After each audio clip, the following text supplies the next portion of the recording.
Conectado com a gente. Paulo Leite, bom dia para você. Bom dia, Carol. Bom dia, João. Tudo bem com vocês aí no estúdio? Estou Tudo com ótimo. saudade pro estúdio com vocês. Um dia desse eu levantarei Venha. mais cedo, mais disposto, farei uma caminhada e irei até aí, tá? Só para matar saudades.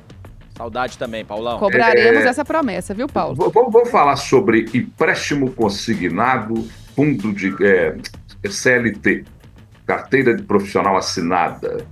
Para aqueles que têm o regime da consolidação das leis trabalhistas, o governo está aí com o empréstimo consignado, anunciando como a panaceia de todos os males.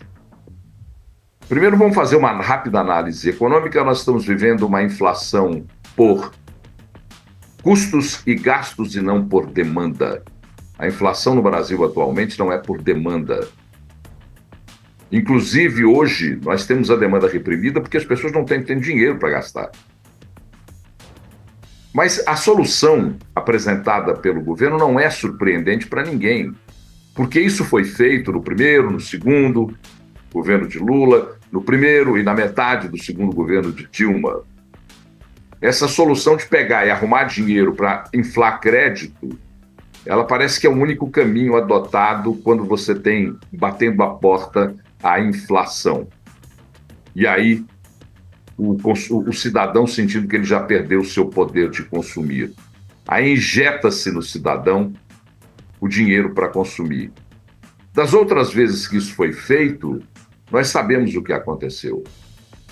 No primeiro mandato de Lula e no segundo mandato de Lula, a compra desenfreada de eletrodomésticos, eletroeletrônicos endividou famílias que ficaram com dívidas impagáveis para frente, tendo que negociar com o sistema financeiro. O sistema financeiro que, aliás, é o único beneficiado por essa medida do consignado pela carteira de trabalho, pelo regime CLT. Se você tem hoje uma dívida, e essa dívida ela é uma dívida que tem juros altos, elevados, você contrair esse empréstimo, ele pode significar até uma vantagem, desde que o dinheiro seja usado para pagar essa dívida que você contraiu, para fazer a portabilidade dessa dívida que você contraiu. Mas só nesses casos é vantajoso. Se você não tem nenhuma dívida com juros elevados, não vá buscar esse dinheiro. Esse dinheiro é uma maquiagem proposta por um governo que não consegue atacar uma questão central, que é a redução dos seus gastos, o gasto da máquina pública. Se não discutisse isso, não consegue se discutir o resto. E aí você tem um comprometimento de renda do trabalhador. Olha, basta ver quais são as regras estabelecidas. Até 35% da renda do trabalhador pode ser comprometido com empréstimo consignado pela carteira de trabalho, o regime de CLT. 35% é aquilo que sobra na média do trabalhador para ele, depois de pagar transporte, alimentação, vestuário, saúde, a vida dos filhos. 35% é a média do que sobra. Ele vai comprometer o que sobra com um empréstimo consignado, que vai lhe dar um dinheiro de início e que dificilmente ele vai propor usar esse dinheiro para fazer ações que são ações necessárias e vai partir para o consumo do supérfluo que ele não está conseguindo consumir. Supérfluo no sentido de que ele não está conseguindo consumir. Você tem o risco em caso de demissão. Se o trabalhador for demitido, o saldo do fundo de garantia e a multa rescisória poderão ser usados para quitar o empréstimo. Isso prejudica até o planejamento financeiro. Você vai ser demitido pela empresa, para você ter um respiro, você tem os acertos legais, inclusive a possibilidade de retirar o seu fundo de garantia se desempregado. E aí você vai ficar com o seu saldo do fundo de garantia comprometido e com a multa rescisória, aquela multa que a empresa paga quando demite, comprometida para pagar o empréstimo.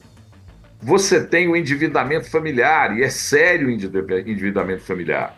São taxas menores? São.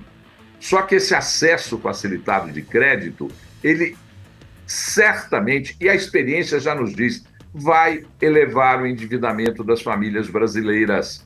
Porque nós brasileiros, primeira pessoa do plural, me incluindo sempre, não temos o hábito da cultura financeira. A educação financeira não permeia a conversa dos brasileiros. O trabalhador perde parte da flexibilidade do uso do fundo de garantia. Esse dinheiro poderia ser destinado, por exemplo, para comprar um imóvel, para planejar sua aposentadoria. Mas ele vai perder essa flexibilidade na contração desse empréstimo. E aí o mais grave, a ministra de Relações Institucionais, a ex-presidente do PT, Gleisi Hoffmann, vai até as redes sociais como garota propaganda do endividamento familiar. Isso é muito grave. A justiça deveria, inclusive, agir nesse sentido, retirando das mídias sociais o vídeo dessa senhora. Porque ele é um vídeo mentiroso. Ele vem como panaceia, como solução dos males, e não é. Ele pode estar induzindo, e certamente induzirá, famílias ao seu comprometimento financeiro. Então, a única coisa que a gente pode fazer nesse espaço aqui de conversa é a gente alertar ao trabalhador, mais uma vez, só contraia esse empréstimo se você tiver uma dívida com o sistema financeiro ou qualquer outro agente, uma dívida que tenha juros superiores aos que são propostos por esse empréstimo, que é na ordem de 1,6%.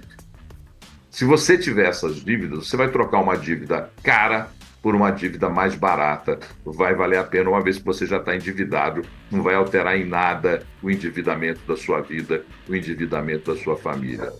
Mas se não for esse caso, não o faça. Não vá contrair empréstimo sem precisar. Planeje a sua vida. Pegue esse dinheiro que você tem e que você pode comprometer com esse empréstimo e parte dele faça um sistema de poupador. Não é a poupança, não, porque a poupança também é miserável no sentido de remunerar. Mas faça um sistema poupador.